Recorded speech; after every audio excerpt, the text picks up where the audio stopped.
I've got some followers on this channel who are like expert railroad enthusiasts, and they always make great comments about the railroads along the small towns that I visit. And so this video is certainly going to be something I hope that they like. But I think it's also going to be a video that if you like small towns and history, and Oklahoma especially, and how the railroad affects all those things, I think it's going to be a really interesting video for you as well. I'm here in Enid, Oklahoma. It's very windy today, so I'm going to do most of this from inside my car narrating.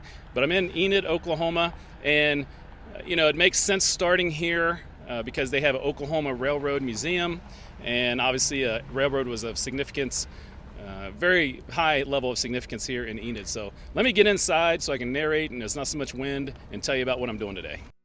Today we are going to follow the old Blackwell, Enid and Southwestern Railway built in 1901.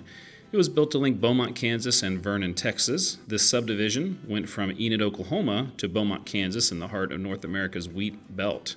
In 1907, it was bought by the St. Louis and San Francisco Railway, better known as the Frisco. And then again in 1980, it was acquired by Burlington Northern. It was abandoned in 1982. The last train went from Enid to Ark City on May 29th, 1982, and this section of railroad is 71 miles long. What we're going to do today is we're going to follow the grade of the old railroad. You see, that's kind of where we're at, and we're going along these dotted lines on this map that tells you where the old railroad was. There's another one right there that we'll cross at our kind of first town. Go over to the next page there, Breckinridge. But then we're going to go north, and as you can see on the page it says old RR grade, and we'll try to just follow along and find little towns. There's Hunter, Salt Fork, and you'll see little dots on the map. Blackwell is going to be one of the larger towns we go to, all the way up to the Kansas border. We'll start here in Enid. Now it's a lot larger than most towns we profile, so just a quick little tour. And population 51,308. Enid's the 9th largest city in Oklahoma and the county seat of Garfield County. It was founded during the opening of the Cherokee Outlet in the land run of 1893. It is nicknamed the wheat capital and has the 3rd largest grain storage capacity in the world. Has a rich railroad history. It's played a crucial role in the development of the town. Quickly became a key transportation hub with the arrival of the Chicago, Rock Island, and Pacific Railway. Multiple rail lines, including the Atchison, Topeka, and Santa Fe, connected Enid to regional and national markets. So that's the railway we're going to take right in front of us and to the left.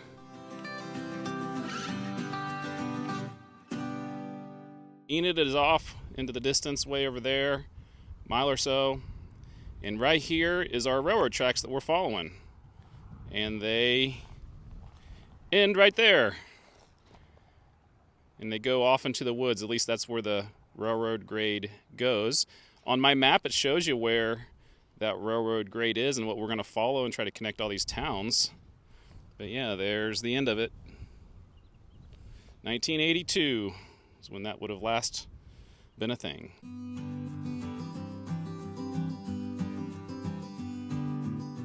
As we approach our first town, you can see the railroad grade path through the field there, and that's our railroad that we are following. So kind of cool to see it from above, and you'll see how it would go right next to this town of Breckinridge. There's 2 railroads that intersected here, and so that's how the town was built around 1901, and it was a small town, and actually the population went down to 42 by 1960, and then the town rebounded after a large ammonium nitrate fertilizer plant was constructed east of Enid in the 1970s.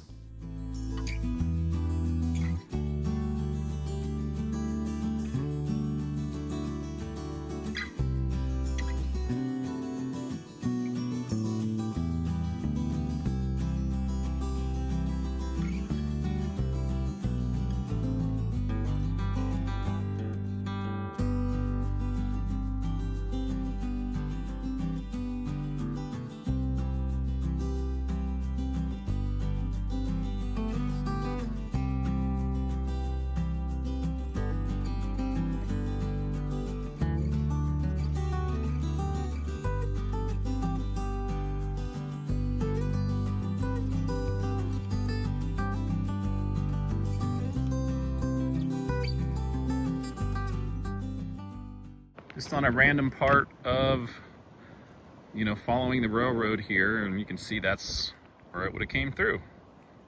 You got trees lining both sides of the railroad there, and it goes right across to that way. And then it's kind of wide open after that. You can see the ground is a little bit higher right there. But yeah, there's some more evidence of the path of the old railroad.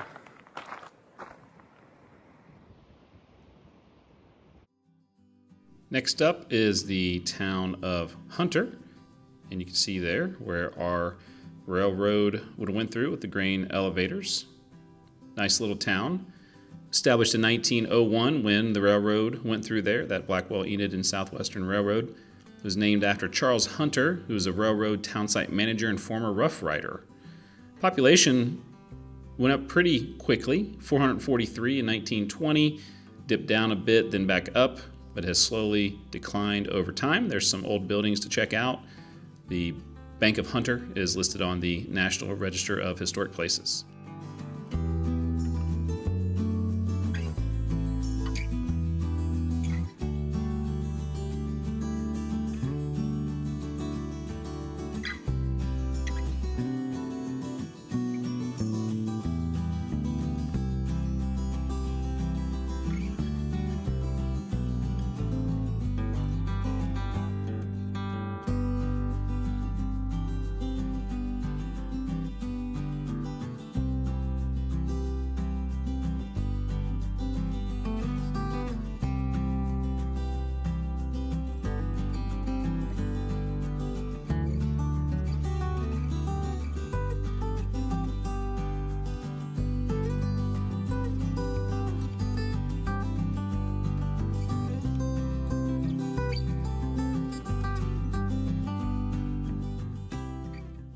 We've reached Salt Fork, ghost town here in Oklahoma, and I'm sitting here next to the evidence of where the railroad would come through.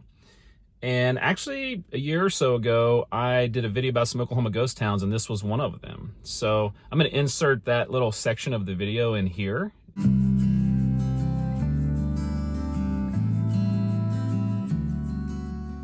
I couldn't find much information out about the ghost town of Salt Fork, except for that it was originally called Elm Park from 1895 to 1902. That was the name of the post office. And then 1902, they changed it to Salt Fork. And I wasn't really expecting to find anything here. And then I found this standing right here in front of this big elevator, and it's getting windy. Ooh, it's getting windy. But I wasn't expecting to find anything. But I found this. And there are some other older buildings, you know, around town.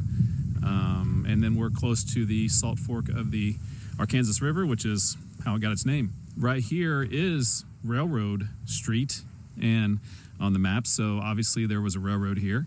I don't know when that stopped coming through here, but there are no signs of any tracks or anything like that. But obviously the railroad did come through here at one time.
Like Enid, our next town of Lamont was started during the Cherokee outlet opening in 1893, and you can see where the railroad went on the north side of town.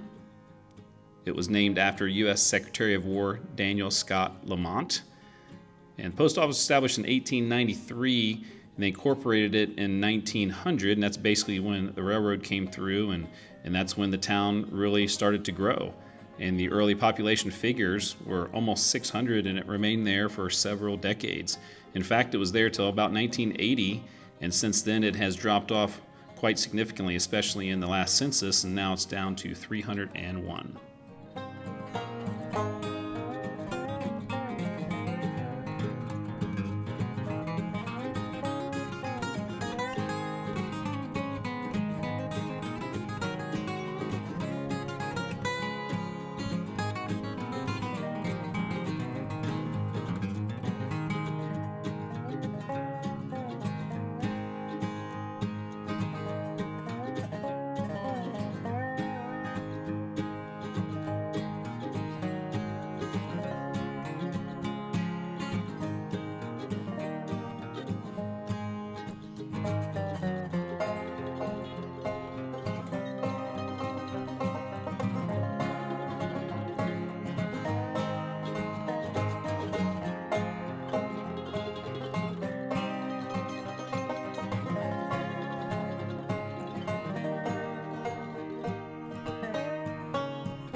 This is Eddy.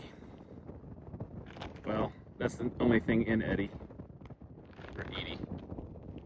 So there's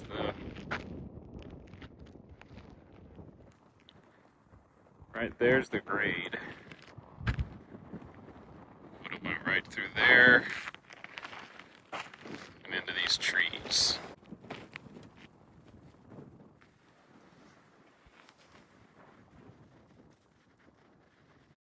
The dot on the map for Eddy was just off of this main dirt road on this back dirt road, so I decided to take it and check it out, and wasn't sure if I'd find anything. It felt like I was almost trespassing, and but I'm glad I took it, because once I got back there, I met an old farmer, and he told me that this is where the town of Eddy was, and man, there's some old ruins and some foundations.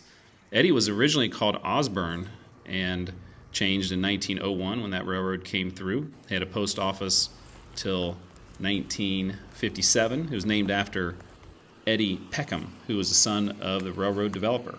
And you can see how cool it was to find all these old foundations and parts of Eddy's history within the trees back here. Obviously, the railroad would come right through here, and these were different buildings. The farmer told me there was a general store kind of in this area, but he didn't have a ton of information. But it was just cool to find more than I thought was there. The elevator went that way, or so the railroad went that way, and the elevator was basically where those trees are down there.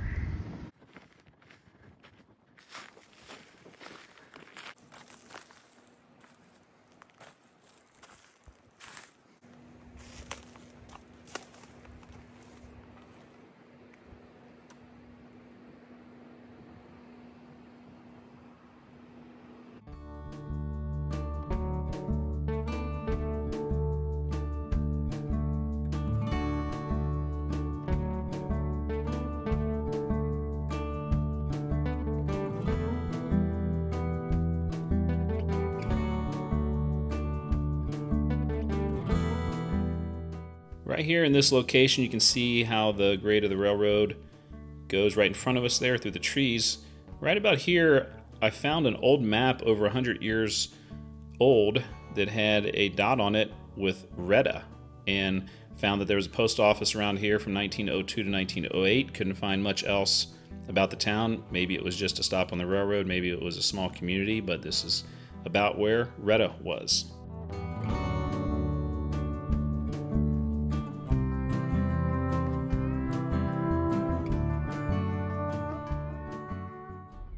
Besides Enid, Blackwell here is the largest town on our trip today. And you can see this is where our railroad that we've been following today went. So we have some tracks actually have come back to life. And you keep taking it down to this area, and this is where the hub of railroad activity happened. As you can see, the elevators there, and where the path of the train went is kind of in the middle of the town. And then over here on the right, you can see the old abandoned Blackwell depot.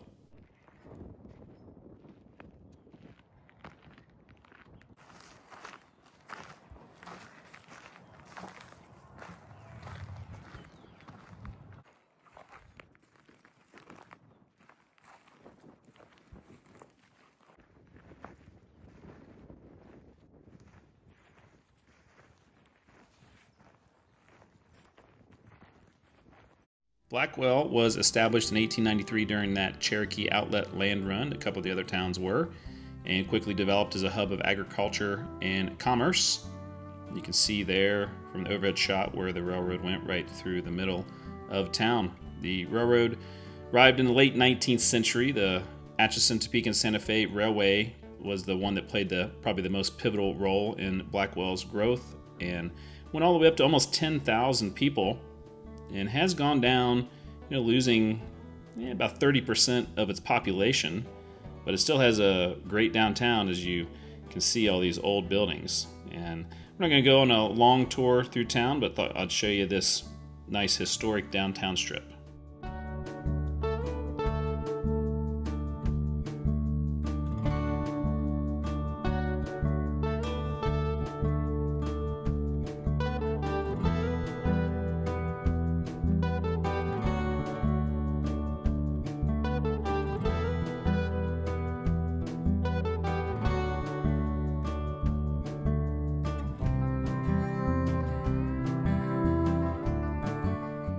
On my map, it says Grainville right here, and you can see there's something here, maybe of evidence with the railroad.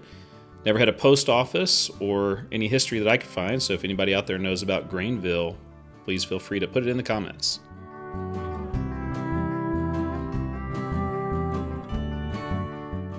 Here's our next community. It's Peckham, Oklahoma. It's unincorporated, and you can see there on the left where the railroad would have went right next to town. Peckham was established during that 1893 Cherokee outlet land run, and is now just a small little community with just a few people. They do have a school here, so that's kind of interesting. Nice little school right there on the right. It was named after Ed Peckham. If you remember earlier, the town of Eddy, that was also Ed Peckham, but so he got a first name and a last name. Got two different towns here named after him. Quite a guy. But some cool old buildings, a church right there. Nice little community here in Peckham.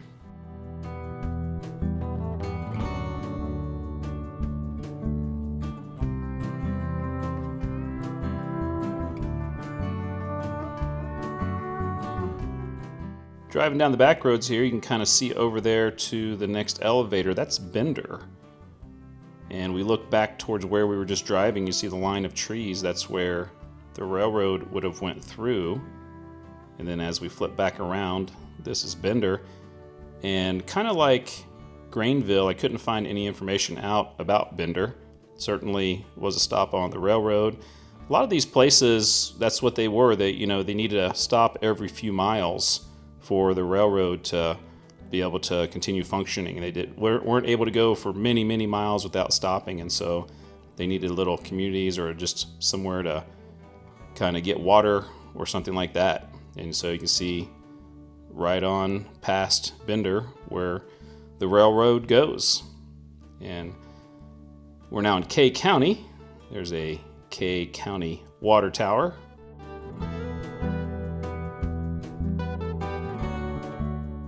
And on to the next little dot, this is Middleton. Middleton actually had a post office from 1900 to 1908. So obviously it was created in that early 1900s time where all these other towns got benefit from the railroad we've been following all day. Not too much to see here, but nice that there are some remnants of the history of the railroad.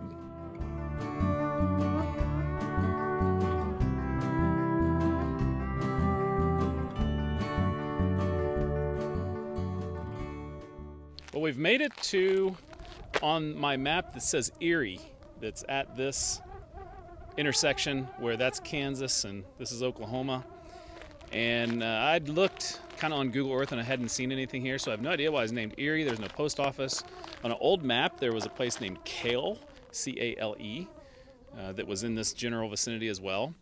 So, you know, anticlimactic ending.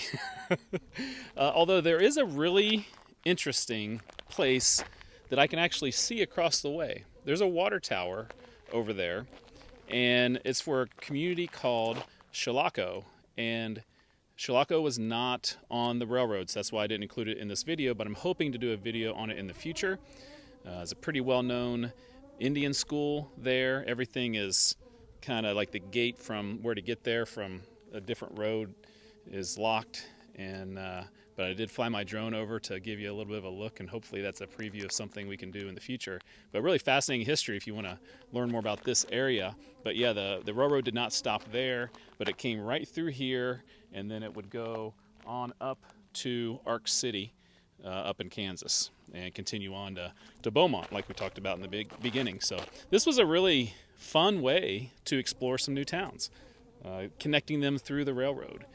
And you know, there's abandoned railroads like this all through the country, and the railroad was so important to, you know, these towns, establishing them, and to get people to be able to physically get from one place to the other, but also to get their crops to the next town or to a larger town, so they could profit from their agricultural areas.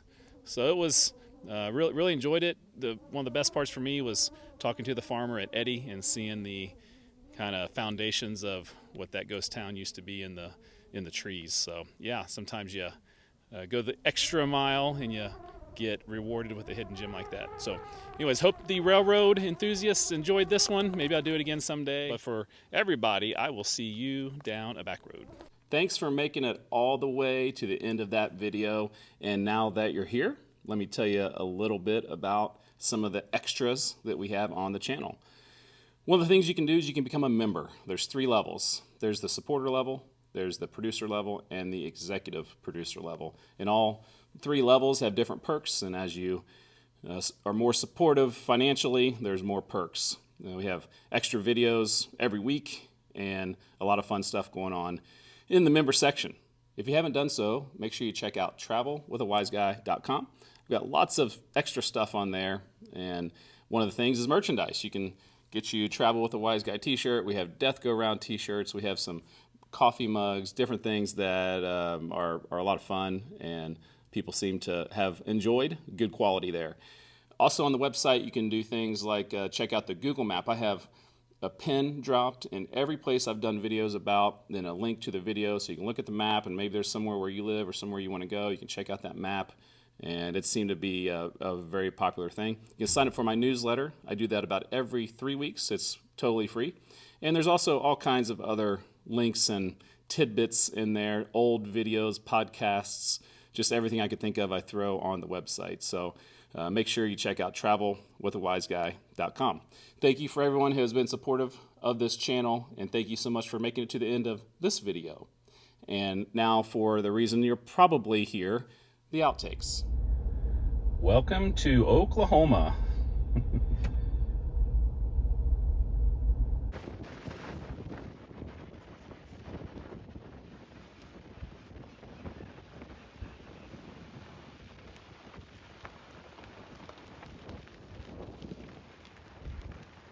Well, we have a railroad themed video.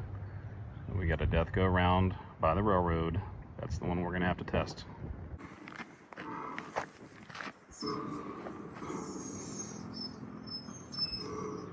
Well, kind of like the railroad here in Blackwell. Probably not what it used to be. Looks nice though. We'll give it a 6.5.